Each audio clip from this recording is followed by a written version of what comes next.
presented by Eventide Entertainment.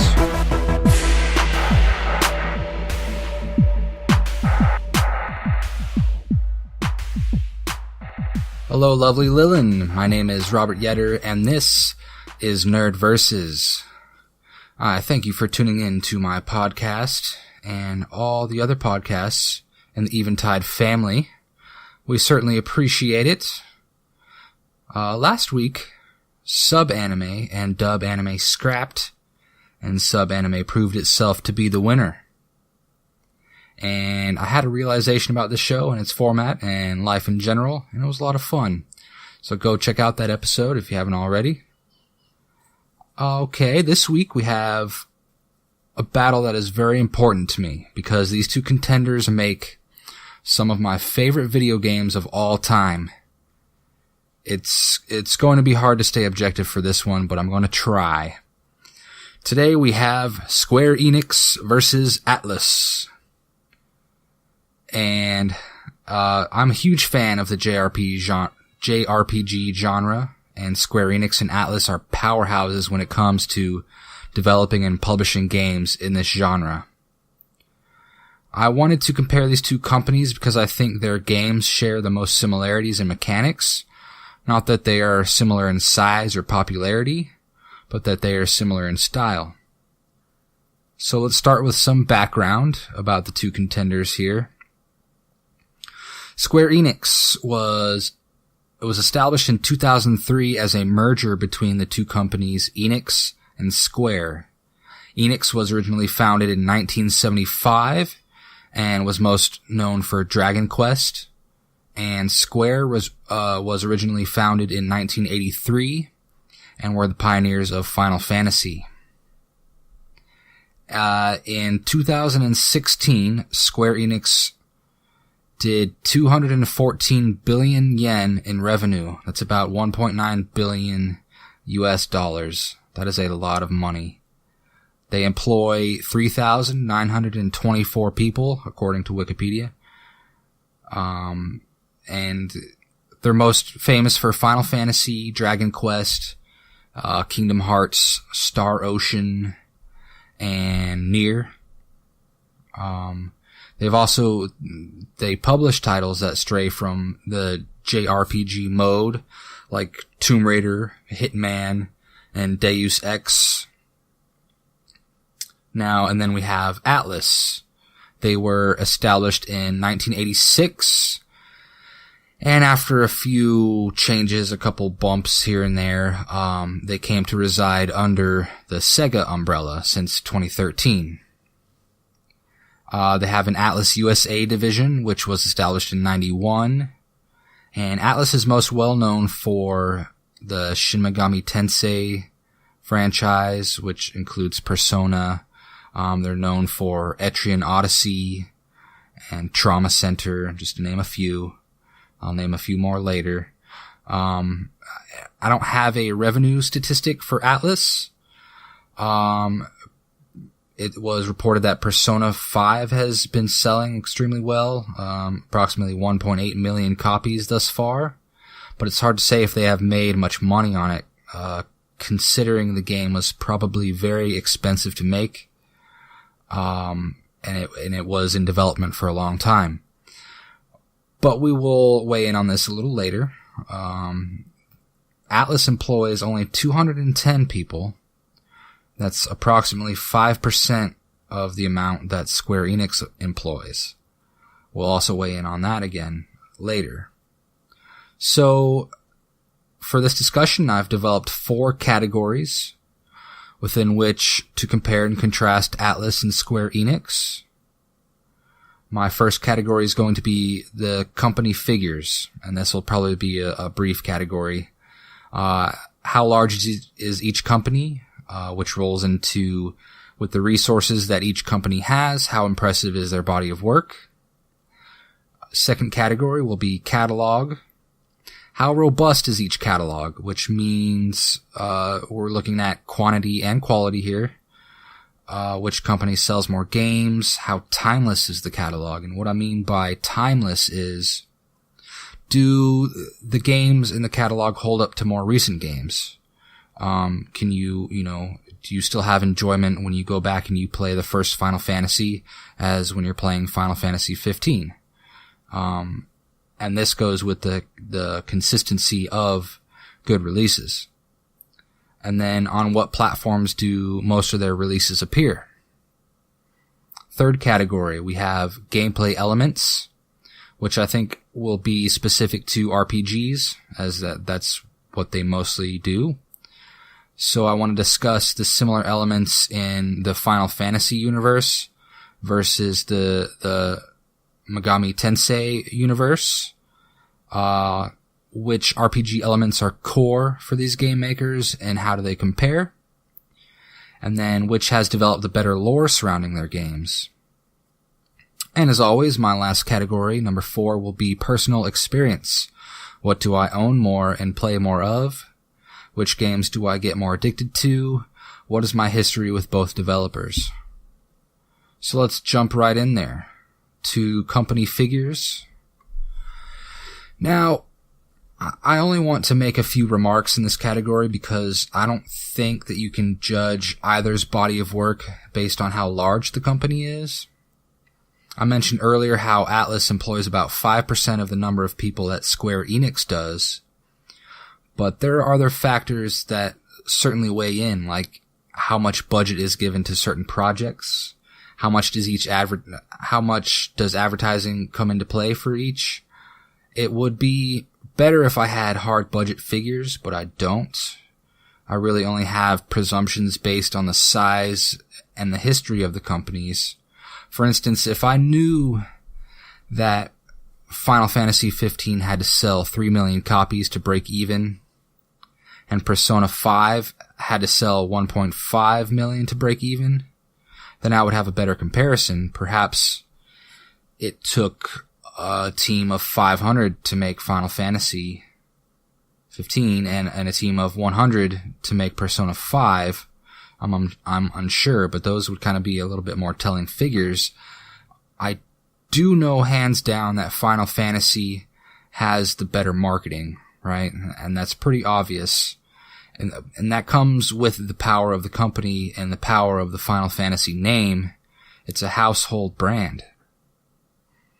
The fact that I heard about Final Fantasy 15 tenfold more than I heard about Persona 5 nearing their respective releases indicates that Square Enix has more marketing resources. There could be many discussions in this category, but I don't want to delve into it too much because there's a lot of unknowns, like the length of development, the hard budget figures, what was their resource delegation, and again, for me, this comparison is geared towards the games rather than the company solely. So I'm going to tie this category up. That brings us to Square Enix 1, Atlus 1. Alright, next category is catalog. Square Enix has a gigantic list of video games that they have put out. If you just go to the list of video games on Wikipedia, it's astounding how much you'll scroll down. And the number that I'm going to put out is going to include everything Square and Enix put out before the merger, and all the games on which they are listed as publisher, all the re-releases, remasters, the English games published in Japan. Fun fact about that, Square Enix publishes all the Call of Duty games in Japan. And I think it would be really strange to see the Square Enix logo on a Call of Duty game. Ugh. I shudder at the thought. It's just gross. So, the number that I got, and I could be off by several in either direction, was 519. That is a huge, massive number. So many games. It's huge. And I mentioned a lot of the popular franchises earlier, but I'll reiterate some of the games. So you've got Star Ocean, Dragon Quest, Parasite Eve, Chrono Trigger, Kingdom Hearts, Tomb Raider, Deus Ex, Xenogears, Secret of Mana, Drakengard, Nier, Thief, and Final Fantasy. that audience is an extremely robust catalog. Square Enix games are wholly timeless as well, especially with all the re-releasing and remastering that they've been doing recently. We have so much more access to their older titles that can be played on newer mediums, especially our phones. Their older games hold up great to their newer games. I mean, Final Fantasy VII is still widely considered the best of its kind, and that came out in 97. Square Enix releases, as with many Japanese games, are heavily skewed towards the PlayStation and Nintendo side of things. Recently, though, their availability has spread to the PC and Xbox, but they still function primarily on, especially if they're releases that don't come to America. They're pretty much all on PlayStation or all on Nintendo. Now let's look at Atlus, their catalog. I counted 431, but that included some repeats across platforms. But even so, that's still a huge number for a company that now has less than 300 employees. And so I'll run down a list of some of their well-known titles. We've got Shin Megami Tensei. We've got their spin-off Persona of that. Etrian Odyssey, Devil Survivor, Radiant Historia, Devil Summoner, Magna Carta, Odin Sphere, Catherine, Utaware, Rumono, and here's a cool one that I found. They actually published Demon Souls. So there you go. I would say Atlus titles are pretty timeless as well, but not so much so as Square Enix. There's less older titles that are being played today or being remastered or re-released. And like I said earlier with Square Enix's releases, the platforms are mostly PlayStation and Nintendo, so that's about the same. So for robustness and timelessness, Square Enix takes this category.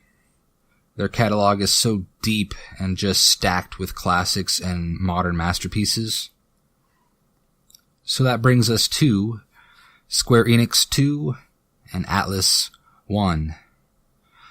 Now let's take a little break and listen to some messages from Eventide Entertainment. You know, there's nothing quite as satisfying as a good conversation with intelligent company. Join comedian Don Smith every week as he sits down and talks with comedians, actors, filmmakers, writers, and everyday schmoes.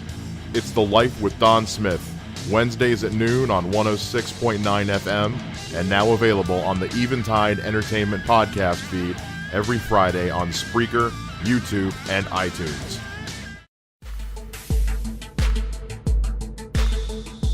Wednesdays on Eventide, Robert Yetter and Mike Shea sit down and throw albums at each other, talking about them, picking them apart, ripping them a new one. All different artists, all different genres, all different levels of suckage. It's Track Record, Wednesdays at 9 a.m. on the Eventide podcast feed. For more information, go to eventideent.com. And welcome back, lovely Lillian. So glad to have you here on Nerd Versus. We just got done with some messages from Eventide Entertainment. You probably heard my good friend Mike and possibly my voice on there. Go check out all that great stuff. So we got through the first two categories, the company figures and catalog. Our next category is the gameplay elements, and this is really where one is going to shine over the other, right? So this whole comparison arose for me a few years back when I was playing Devil Survivor 2 on 3DS. I noticed that the magic skills were nearly identical to Final Fantasy. One simple example is Fire, Fyra, and Firaga in Final Fantasy. And then you have Agi, Agilao, and Agidine in the Shin Megami Tensei universe. And this example carries through to several similar elements. And I remember thinking, oh, this is This is just the Atlus version of Final Fantasy skills. And both have their differentiating quirks, sure, but that base mechanic is the same between the two universes. But that really is just a small part of what this category could be about. This category could be huge. I could spend probably an hour talking about it, but I wanted to focus more on kind of some smaller stuff that we can fit in our allotted time. So I want to focus on which RPG elements were the most groundbreaking and are still used today. Stuff like that might help us get a winner in this category. I think a comparison of the most iconic games, the flagship series, if you will, from each developer, will shed some light. And I've mentioned these before, the Persona series and the Final Fantasy series. Now, barring any Final Fantasy past 10, Final Fantasy and Persona have turn-based combat at their cores. And along with this come the varying skills that we touched on earlier. And in Final Fantasy, your job determines what skills you can equip. And in Persona, your persona determines what skills you can equip. The different demons, the personas. But I think that Persona is a little deeper in terms of skills because of the fusion mechanic and the ability to use different personas even in the middle of battle. And on the other hand, on the Final Fantasy side of things, there's far more magic styles and classes in Final Fantasy historically and with the newer titles. So take Final Fantasy 13, for instance, which introduced the paradigm mechanic. And that paradigm shift mechanic in the game is pretty similar to choosing a different persona in a Persona game. So that's where Final Fantasy kind of is a little bit more similar to Persona. It's a great mechanic to switch class, essentially, mid-battle. So again, I think that Final Fantasy will beat out Persona as far as classes are concerned, but Atlus wins as far as the skills are concerned. One thing both franchises share is a need to tell an engrossing story with memorable and relatable characters. Each game on both sides has had great stories and great characters, but I think Square Enix wins in this aspect because they have icons, right? They have a huge widespread popularity of some of their characters and a long history. There's a long history of Final Fantasy lore. Everyone knows who Cloud and Sephiroth are, and that's pretty much ingrained in pop culture. I'm not sure that anyone knows who Yukiko or Chie are. Story and characters is where Square Enix takes the cake. Now, I think the biggest thing that sets Persona apart from Final Fantasy is the social aspect. In Persona, you have to worry about how your friendships are coming along and how much studying you've been doing and everything that goes along with like a high schooler's life. You have to do all that stuff. And that's what makes Persona truly remarkable and addictive. It's a very unique mechanic that sets Persona games apart from any other RPG. It's like a high school simulation within an RPG. It's crazy. So who gets this category? I think it belongs to Square Enix for being the more pioneering force in RPGs. The first Final Fantasy was 10 years before the first Persona even came out, so it's kind of, a no-brainer there. So, at the end of this category, we have Square Enix 3, Atlus 1. Now, the last category, my personal experience. Personally, I I've always been a huge fan of Final Fantasy stuff. I definitely played a lot of Final Fantasy VII. I haven't played much of the earlier titles. I played a little bit of, I think it was 2 or 3, like on the phone.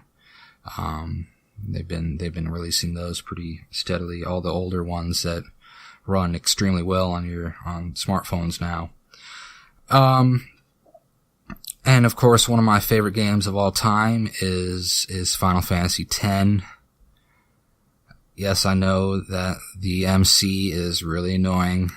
I get it, but you can't beat well, really, it's not just the MC that's annoying.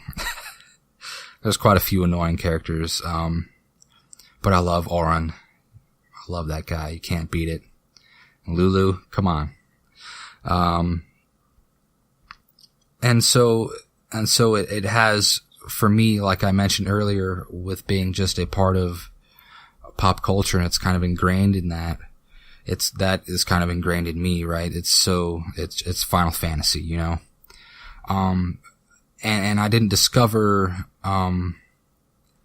Persona or many Atlus games until much later. I'm a huge fan of Persona 4, have Golden on the Vita, and it is a very enjoyable game. So I think that I've had more Final Fantasy games, more Square Enix games in general. Everyone should check out the Rise of the Tomb Raider. That game, I will say it right now, probably the best graphics, if you have a computer that can handle it, the best graphics of any PC game I've ever seen. It's just, all you need is that first level when you're in the snow. Just look at how the snow looks, on Ultra. It's crazy. But anyways, so I think for this category that Square Enix will win. It's been a part of my life a lot longer than Atlus has.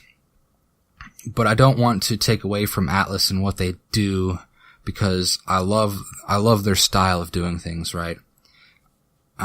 This is just a little thing for me, but all their packaging is so beautiful. Every Atlus game, especially on 3DS, comes with like extra stuff. You get like a soundtrack or, like a little, cloth poster, like, that was Stella Glow. You got that. So they do really cool stuff. And I think it's very admirable with taking into account the size of their company, what they're able to do. It's not as grandiose as, Atlus they don't have a Final Fantasy 15. Nothing quite will compare to that, but, they do make great games that are very addicting. Devil Survivor 2, I recommend that for everyone. It's, I still haven't beaten it actually. I think I'm on the last boss, and it's like impossible. If you're a fan of, like tactics games and such, you'll be a fan of those ones. So there we have it. I think, Square Enix takes this category, so that brings it to Square Enix 4, Atlus 2, I apologize for the dog sound there. Square Enix 4, Atlus 2, and so our Atlus 1, I apologize. And so we have a clear winner here in Square Enix. Okay. So next time, I think I'm going to talk about I put out a poll on Facebook, what was this, last week and a half ago, about Eventide's, our fan base, what their favorite, stuck in a game anime are. And so I believe there was 7 or 8 anime on there. And the winners are going to be featured in the next podcast. I'm going to do a compare contrast between the two best stuck in a game anime, right? So the winner was Sword Art Online with 4 votes. I think there was only like 10 votes or so, but we're still growing, guys. Don't worry. Sword Art Online with 4 votes, and then Dot Hack had 2 votes. But there was something very interesting. I don't know if this was just the way that the poll is, but there was a write-in answer, but I don't know if someone actually wrote in blank parenthesis, or if that's just what appears when they didn't actually write anything in, because that does tie into No Game, No Life, which is a very clever way of making a vote. Or you could have just clicked on No Game, No Life, but whatever. Clever, but I'm not sure if it was cleverness or if it was just the poll. So I'm just gonna do Sword Art Online and Dot Hack. I'll kind of I know there's been a lot of Dot Hack anime. I haven't decided if I want to do like the conglomerate of all the anime, or if I want to focus on a certain, if I want to do Sword Art 1 or Sword Art 2, or the movie, or I think I'll just do as a whole, type things. So that'll be next week. And as always, we appreciate you for stopping by. My name is Robert Yetter. This has been Nerd Versus. We'll see you later.